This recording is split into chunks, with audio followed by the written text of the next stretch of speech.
Pada malam ini saya akan menceritakan pengalaman horor bersama adikku ketika Covid Corona pada tahun 2020. Kejadiannya itu ketika aku jaga warung di sore hari setelah asar, lalu ada laporan dari teman adikku. Adikku ini namanya Tika, dan ini temennya ada laporan namanya Salsa. Temennya laporan kepadaku, "Kak, ini adik kamu ngelamun dari tadi, sudah dipanggil-panggil, ditepuk-tepuk juga nggak respon." Langsung aku samperin keluar. Setelah dilihat adikku melamun seperti yang dibilang si Salsa, lah kenapa nih adek gua ngelamun? Banyak pikiran kah? Atau kenapa? Karena adekku itu suka dibully juga di sekolahan, jadi takutnya depresi atau kenapa. Aku panggil-panggil, aku teriak-teriakin. Setelah yang ketiga kalinya aku teriakin dia dekat kupingnya tuh, baru dia respon, "Ya kak, ada apa?" gitu. Langsung aku tanya, "Kenapa adek kamu melamun dari tadi? Udah ada 1 menit loh, kata temen kamu si Salsa dari tadi." Enggak kenapa-napa," kata dia. Kalau ada masalah di sekolah, kataku, bilang aja, jangan dipikirin, nanti psikologinya rusak loh, nanti banyak pikiran, sakit kepala. Kata adikku, "Iya kak, gak kok, tadi cuman melamun sebentar," kata dia ya. Langsung dia lanjut main lagi sama si Salsa. Nah, ketika menjelang maghrib, ketika adikku makan, dia juga melamun lagi noh, kayak tadi sore. Tiba-tiba melamun gitu. Langsung aku panggil, "Tika, Tika, hey." Aku panggil tuh beberapa kali sampai ditepuk-tepuk tuh pundaknya, nggak respon-respon. Nah, langsung mamaku teriak juga nih, "Kenapa tuh si Tika melamun dari tadi, dipanggil-panggil nggak respon?" Dipanggil lah sama mamaku agak kenceng, Tika, kenapa lo?" Nah, baru dia respon sambil makanannya itu tumpah karena kan kaget gitu. "Ya mah, ada apa? Kenapa kamu melamun dari tadi, dipanggil gak respon-respon?" "Enggak mah, aku gak ngelamun," kata dia kan. "Orang dari tadi makan." "Lah, dari tadi lu ngelamun, dipanggil sama kakak lu nggak dijawab-jawab." "Oh ya udah." Lalu si Tika lanjut makan adek gue ya. Nah, gue di sana langsung mangkat aja, berangkat untuk sholat maghrib. Setelah sholat maghrib langsung mabar sama kawan-kawan, nongkrong biasa. Nah, keesokan harinya aku nganterin adekku si Tika berangkat sekolah. Setelah berangkat sekolah, ya aku seperti biasa sekolah online karena waktu corona juga ya kan. Nah, setelah pulang sekolah, ada tuh adekku, dia melamun ketika perjalanan sekolah, ketika di jalan. Aku taunya itu dari temennya si Salsa, dia kan satu kelas.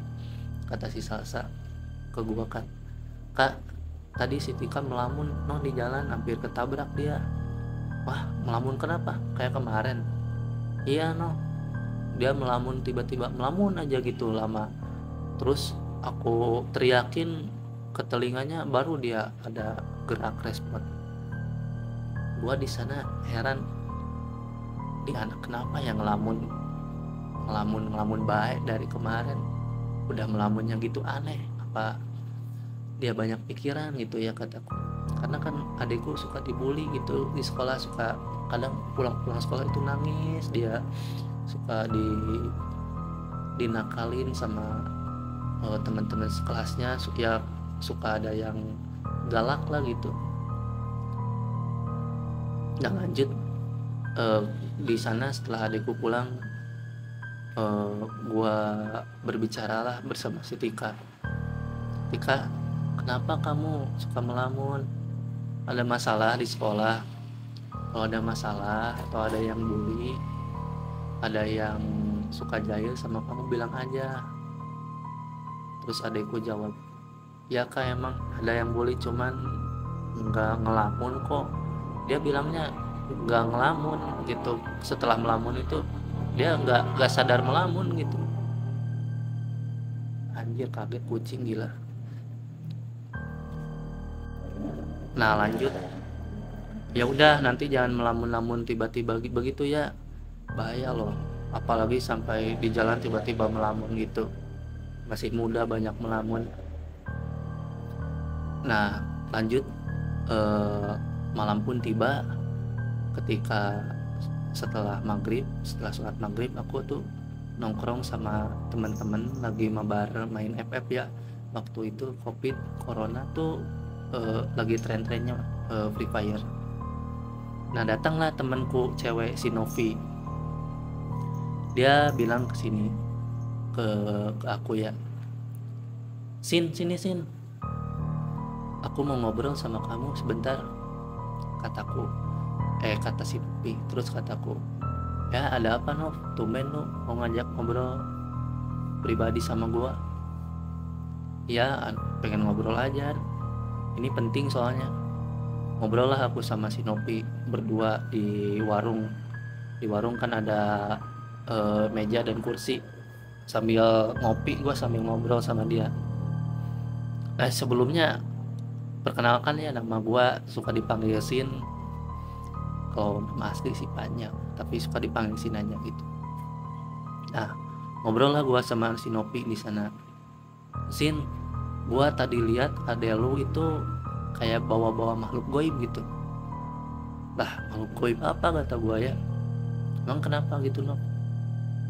Nah itu adek lu kayak ketempelan, sumpah. Gua tadi lihat makhluk goibnya itu kakek-kakek, punggungnya itu banyak borok gitu, banyak belatung gitu, wajahnya juga hancur gitu, di punggung gitu nempel gitu kayak punggung seseorang. Tapi kayaknya adek lu lagi bermasalah loh, Sin.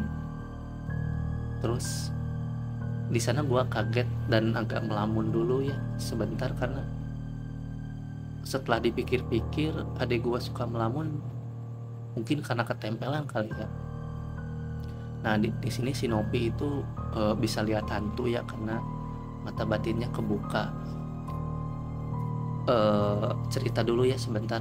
Nah si Novi ini korban covid corona. Dia pernah diisolasi, disekap di satu ruangan selama 2 minggu sampai mata batinnya itu kebuka, karena ruangannya itu gelap gitu. Suka disekap bermalam-malam di sana, dikasih makan di sana kayak di penjara aja gitu, sampai ya suka lihat-lihat hal goib gitu, karena ruangannya itu dekat dengan persawahan gitu, kebun-kebun. Nah lanjut, setelah di sana emang lo waktu itu lihat kapan lo? Tadi setelah sholat maghrib, adek lu kan lagi beli seblak sama temennya, lalu dia seblaknya itu jatuh. Setelah gua deketin, adek lu itu melamun gitu lama, dan gua liatin wajahnya itu nggak ada kehidupan gitu, dan matanya itu nggak bercahaya kayak mata yang hidup gitu.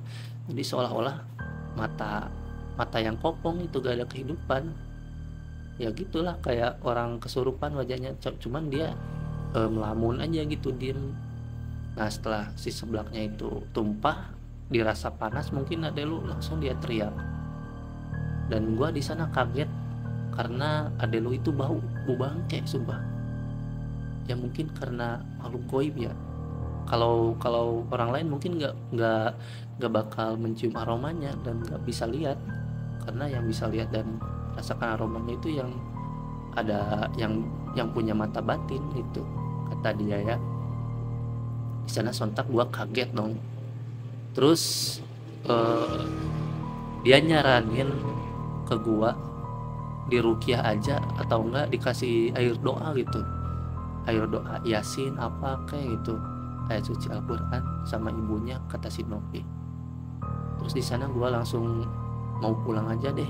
Ya Nov, makasih ya informasinya, gue langsung pulang aja soalnya penasaran juga sama khawatir gitu sama adek gue setika. Ya Nov, kasihan adek lu nanti nanti makin parah deh adek lu. Maaf ya, suaranya agak belibet dan tempatnya agak berisik, soalnya agak rumah gua pinggir jalan nih soalnya. Nah lanjut, setelah gua di rumah, gua agak ngobrol dulu sama adik gua, tapi ngobrol sama mama gua gitu. Mah, ini si Tika suka melamun ya akhir-akhir ini. Iya nih, melamun kenapa gitu Sin?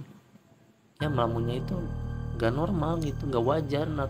Melamunnya itu kayak apa ya, kayak gak ada kehidupan gitu.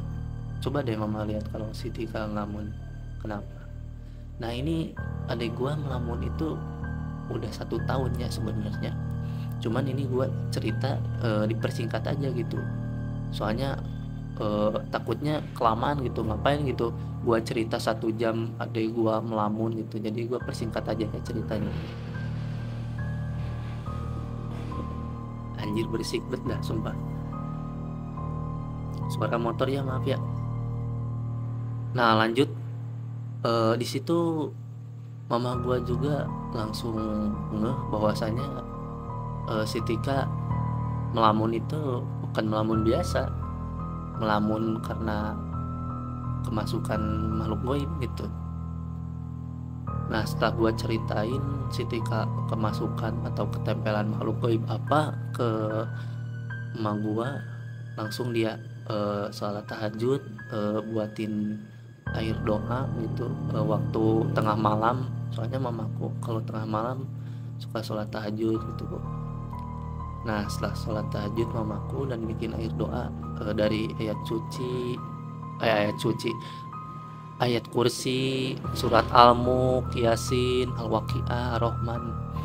Nah kasihlah air itu waktu subuh, karena kan subuh mamaku suka ke pasar dan suka bangunin anak-anaknya gitu. Nah mintalah dia diminum ke si Tika. Tika nih minum air, nih air doa, kata mama gua ya. Diminumlah air itu sama adik gua. Lanjut pas ketika sekolah online daring, di sana kan gua masih sekolah daring ya, karena masih corona juga. Adik gua tuh kejadian lagi melamunnya ini agak lama, ada 10 menit dia melamun gitu, mematung, gak bersuara, gak ngerespon, gak apa, kayak mematung aja gitu, tapi berkedip, cuman matanya itu gak dilihat-lihat sama emak gua sama adik gua yang satu lagi yang cowok, gitu-gitu aja. Lalu emak gua panik di sana, langsung panggil deh orang pintar, karena kan di kampung gua masih banyak orang pintar gitu ya. Ditelaah lah adik gua di sana. Setelah ditelaah emang benar, adik gua itu orangnya itu gimana ya, wanginya itu dapat memikat makhluk-makhluk gaib itu, banyak yang suka.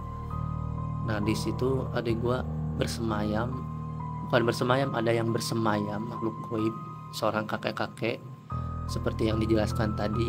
Gambarannya sama seperti kayak si Novi, wajahnya itu borok, dan ya di punggung dan badannya juga borok, banyak belatungnya, juga bau busuk. Nah diruqyah lah adik gua di sana pakai air doa, dimandiin. Setelah itu adik gua kayak teriak-teriak di sana, panas gitu, seluruh badannya itu panas, keringat, jadi demam di situ adik gua. Setelah diruqyah demam lah adik gua di sana, setelah diruqyah dibacain ayat-ayat suci, dan makhluk gaibnya itu tetap masih ada, kata orang pintar tersebut. Dia gak mau keluar dari tubuhnya. Lalu keesokan harinya adik gua sehat kembali seperti biasa, dan emak gua minta antar ke gua ke kampung sebelah, tepatnya di Lewi Goong. Ini gua orang Garut ya, orang Sunda. Nah kampung gua tuh di Cibiuk, kecamatan Cibiuk, langsung ke Lewi Goong ini kecamatannya. Nah gua ke kecamatan ke Eyang, orang pintar namanya itu suka dipanggil Eyang ya, Eyang apa gua lupa sumpah namanya. Nah setelah minta pencerahan ke si Eyang tersebut, ke orang pintar tersebut, katanya ini adek gua tuh pernah main ke suatu tempat dan dia ketempelan gitu, di diikutin sama makhluk goib. Nah karena adik gua ini wanginya itu wangi apa, kata si Eyang tuh pakai bahasa Sunda kuno gitu, gua kurang ngerti dah sumpah. Tapi kata dia itu adik gua itu wanginya itu dapat memikat makhluk-makhluk goib gitu, ya gampang ketempelan lah kayak gitu. Nah setelah itu si Eyang tersebut menyarankan membawa anak tersebut. Nah gua balik lagi lah di situ bawa si Tika. Tika ayo ikut gua. Kemana kak? Ikut aja deh kata gua ya. Ikutlah di sana. Si Tika gak tahu apa-apa sebenarnya, kalau udah melamun gitu gak sadar gitu, kayak seolah-olah biasa aja gitu. Nah setelah dibawa ke si Eyang, ke orang pintar tersebut, si Tika tuh langsung dipegang kepalanya sama si Eyang tersebut dan dia membaca ayat-ayat Quran. Gue gak tahu ayat Qurannya apa, cuman dia baca ayat Qurannya. Setelah dibacain ayat Quran, tiba-tiba adek gue muntahnya itu warna hitam, kayak apa ya, kayak air liur biasa cuman warna hitam gitu. Setelah muntah air liur warna hitam, di situ suasananya itu agak kayak mencekam gitu, suaranya jadi mencekam dan berat dikarenakan makhluk goibnya itu sudah keluar dari tubuh adek gua gitu. Nah si Eyang tersebut langsung bilang, iya budak bakal jadi budak HD, tapi KD iya budak HD ambekna, HD sifatna jeung babari katempelan gitu cek si Eyang katanya, dan pakai bahasa Sunda jeung terusana Sunda kuno gitu, urang teu apal. Nah di sana setelah itu orang pintar tersebut membuang makhluk goib ke hutan. Katanya ini anak sudah aman, makhluk goibnya itu sudah saya keluarkan, sudah saya usir kata dia, tapi ada kemungkinan dia juga bisa ketempelan lagi karena emang tubuhnya rentan terhadap makhluk goib gitu kata dia. Setelah itu adik gue tuh dikasih air doa dan dikasih minyak wangi. Nah di sana kan si Eyang tersebut ada minyak wanginya itu sudah dikasih doa sebelum adik gue di ruqyah mandi gitu. Nah setelah itu mamah gue bilang ke si Eyang tersebut, emang kenapa anakku bisa begini Eyang? Ya karena anak tersebut suka main jauh gitu, suka main deket hutan katanya. Emang sih kampung gua masih dekat dengan hutan gitu, mengingat ke sebelah baratnya juga ada banyak kuburan gitu. Nah si Eyang hebatnya lagi, si Eyang tersebut bisa tahu kejadian pertama kali adek gua ketempelan. Katanya itu ketempelannya itu waktu dia main ke kuburan dan melangkah ke kuburan seseorang tanpa sopan santun gitu katanya, sehingga si penghuni tersebut mengikuti adek gua sampai sekarang gitu. Kejadiannya adek gua suka melamun itu sudah setahun ini guys, cuman ya gua persingkat aja ceritanya gitu karena bakal lama. Nah mama gua di sana kaget dong, lah ini bocah ngapain main ke kuburan. Nah usut punya usut kan temennya itu si Salsa ya, nah rumahnya deket kuburan. Nah karena adek gua suka main masak-masakan tuh, suka main deket rumahnya si Salsa, kan deket kuburan rumahnya. Ya kata si Tika, dia suka cari bunga-bunga di kuburan buat bahan main-mainan gitu, main masak-masakan. Ya, jadi kejadiannya itu di sana. Nah, selesailah konsultasi bersama orang pintar tersebut. Gua juga dikasih air doa, entah buat apa, tapi gua ambil aja, langsung diminum setelah pulang di sana. Keesokan harinya gua begadang di sana. Begadang tuh jam 1 gua push rank main ML solo, dan di sana gua sambil bersiul sendiri kayak gini.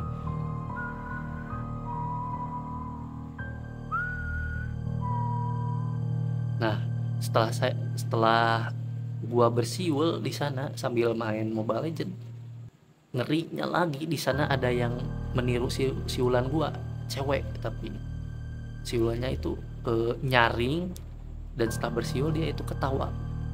Nah, ini rumah gua kan 2 lantai, kamar 2 di lantai atas. Nah, gua main Mobile Legend itu di kamar deket pintu sambil nyandar. Nah, kedengaran lah suara yang meniru siulan gua kayak tadi. Serem dong gua di sana, tapi gua merasa penasaran, gua bersiul lagi kayak tadi. Nah, karena penasaran, muncul lagi tuh suaranya, suara siulannya makin deket tuh di sebelah kanan gua. Suaranya itu setelah menirukan siulan gua, dia itu ketawa kiki. Anjir dong, gua kaget sumpah di sana. Nah, mungkin itu ya kawan-kawan kejadian horor aku bersama adekku Sitika. Dan itu sih sebenarnya masih berlanjut, tapi dikarenakan bakal panjang durasinya, jadi mungkin akan dibuatkan versi guanya gitu. Karena setelah kejadian Sitika, ini gua nih yang ketempelan hantunya gitu. Tapi bukan si kakek, tapi melainkan kuntilanak. Ya, itu pengalaman horor dari gua. Selamat malam dan selamat tidur.